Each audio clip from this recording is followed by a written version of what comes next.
Day 4, race 3 at the Cheltenham Festival, the 2:30, the Albert Bartlett Novice Hurdle, 2 miles, 7 furlongs, 213 yards, Grade 1, Class 1, 4-year-olds and upwards, £52,753 on offer to the winner. A wide open looking race, the form hard to compare between Britain and Ireland. Bet365 makes Statler their 5-1 favourite. The one I prefer at the prices is Facchieri.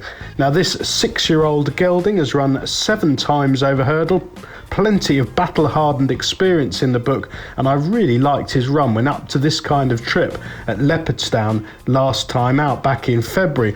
He could only finish 4th there behind Galliard de Misnil, but they rode him to make sure that he would get home, dropped out right out the back, driven along before 3 out and running on really strongly. Keeping on after the last, beaten 2 lengths behind Statler, who had the run of the race for me from the front. I think Fakir is completely unexposed.